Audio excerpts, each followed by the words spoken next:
Hey, it's MK, and I am here for 31 days of cut files with Janet and MK, and sadly, today is the last day. So I am going to be sharing with you guys a few pieces from my bulky bins. These are from my black bulky bin, but I won't be using any of those pieces. I've got a couple of labels and things from my green bulky bin. Hopefully I'll be able to pick out some of those. I also have a couple pieces from, I think, Simple Stories something garden. Oh golly, it's been a while, but I used it probably 2 years ago for Kit Conspiracy. I also have a couple rub-ons from 49 and Market that I thought I was going to use, but I'm not. A couple pictures of one of my sons doing his weekly menu. And then from Simple Stories, I've got the Simple Vintage Essential stickers. I love these alpha stickers, you guys. They're going to be perfect for this layout. I also have the cut file designed by Janet Fritz herself, which is this amazing grocery bag.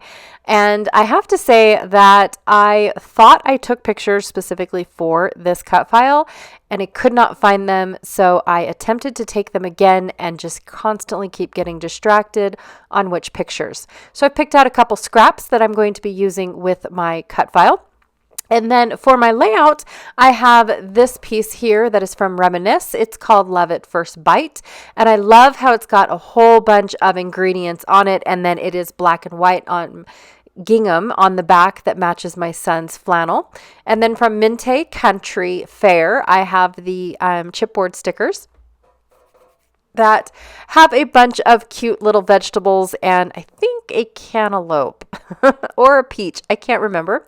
And then I don't remember where this piece of paper came from, but it does have a sticker in the back and it's just the black notebook paper, but I don't know if there is a manufacturer's name or anything on it. So I'm not sure if I'm going to use that or this Minte wood grain as my background piece. So the Minte one is from Next Trip. I'm sorry I don't share with you guys what the layout number or what the page number is. I think it's number 9 because most of their cut aparts are number 9 from their collections. All right, I'm going to start with backing my cut file and I'm going to take this close to my heart two-toned brown cut file that I've used for a previous cut file, but I'm going to make my bread one of the tones. Then I'm going to flip it over and make my brown bag a little bit darker because I felt like it really matched the brown bag. But I'm trying to get as close to my mixed media as possible because not all breads are just one solid color. So I thought it'd be kind of cool to give it a little bit of spotting or some discoloration because that to me looks like, you know, a loaf of bread. Kind of, sort of. I'm also going to use this Graphic 45 red paper because I thought it was pretty cool that it wasn't a solid red for apple. You know, it gives it a little bit of shade like the apples that I that I buy that aren't a solid red. I don't buy the Red Delicious apples. I actually buy Fuji apples. So sometimes they're on the yellow side and sometimes they're on the red side. And then I've got this Simple Stories What's Cooking wood grain paper that was the perfect dark brown for a good stem on my apple. And then I happen to have a little what is that called? A branding strip. I don't really remember exactly what it's from, but I think it's 49 and Market. And I'm just going to use that for the little teeny tiny leaf. So scraps like this are absolutely perfect to be having hanging around for a little bit. Most of my scraps are coming from week 2 when I had my outdoor week, and I still have not put my papers away. Same with this yellow paper right here. I believe it was also from the outdoor week as well. I'm going to use the yellow side for my banana, and then the other side is a pretty blue that I'm going to use for what I'm going to assume is some sort of beverage, like a soda can of some sort, and I'm going to try to make it look like Pepsi because we don't drink Coke. We are Pepsi drinkers. Well, I'm not, but my kids are. When they have a Pepsi or when they order a drink, it's always Pepsi, and then most restaurants go, I'm sorry, we don't have Pepsi, but we have Coke products. So I'm going to do the red for the Pepsi, swish, and then of course blue for the Pepsi label. which I actually don't think it's blue. I think it's more of a silver, but then the bottom half of the swish is, I think it's like red, white, and blue. Is that the colors of Pepsi? I think it is. And then of course the wood grain I'm going to do for the actual soda, like it's floating inside there. And so I thought that the wood grain was perfect for that because now it looks like it's got bubbles and whatnot. And then I'm going to give it a nice red cap. Just trying to think of what a soda can looks like. And I think it looks pretty good if I don't, say so myself and rub, hot air on my fingernails, which I don't know why people do that, but it is something that, shows that they're pretty proud of themselves. If you guys know why they huff hot air on their fingernails and then kind of make it look like they're shining them up, let me know why they do that, because I've always wanted to know. All right, so I'm going to brown bag my grocery bag and call it good. I love how this looks, you guys. I really do. I'm kind of like smiling in the background. You can't see it because all you can see is my hands. But I'm going to quickly fussy cut out my brown bag. And I do get a little on the close side when I get to cutting the rest of the bag out. I apologize. But it was so, there was not hardly any left. So I went ahead and I kept it in for, 5 second sakes of the video. And then I don't remember what I do after that. So I can't move on, if I'm being honest. I think I'm going to trim my photos down and start working on my photos because I pulled out my edge distressor. I think that's what I do next. So I will still have to go through all my embellishments and pull them out. I do prep this wood grain paper, but spoiler alert, I do not end up using it. And one of the reasons is because by the time that I realized how much was going to be covered up, I realized that I'd rather have it be on this notebook paper because that is, we don't necessarily use notebooks, but we do end up using a paper pad to write down our ingredients and our menu and all that good jazz. I actually try to find those really fun notepads that go onto your refrigerator that says, weekly menu and then have a grocery list off to the side and things like that.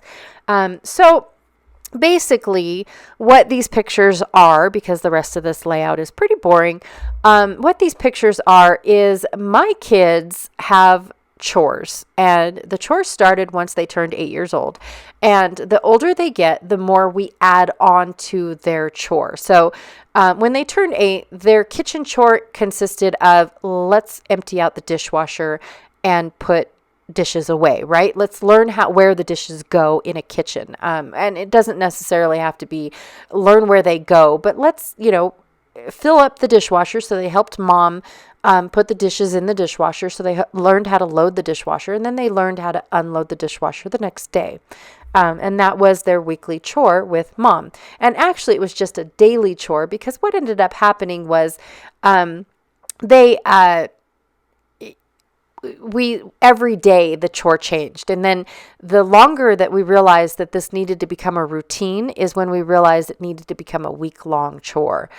So every chore in our house, the kids do it for a full week. That way they know that is their job for the day, right? And it's not just for a day, because we found out quickly that the older that they get, it's like, oh, if I don't do that, then somebody else is going to do it tomorrow. And then I don't have to do it. And then they get away with not doing it, and the next person takes over. So we changed it to a whole week, and then it becomes a routine, right? Instead of just a chore.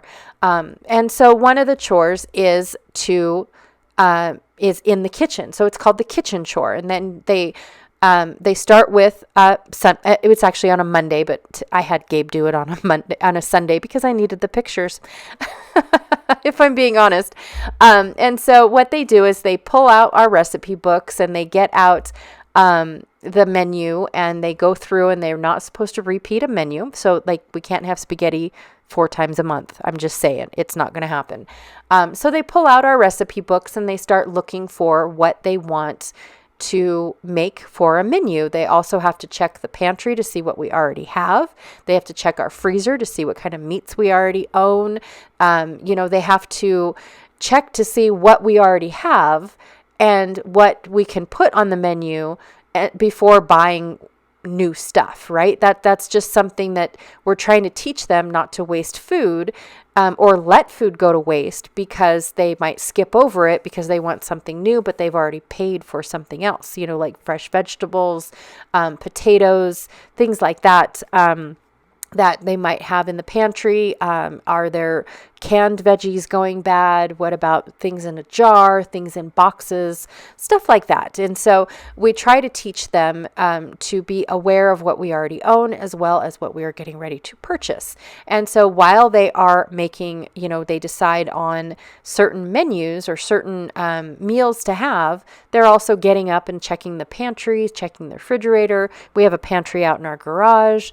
And then we also have freezers out in our garage. And so we're weird. We have a pork freezer, a beef freezer, and then a miscellaneous freezer, which normally has our game in it, whether it's antelope, elk, deer, things like that, duck. That is our miscellaneous freezer.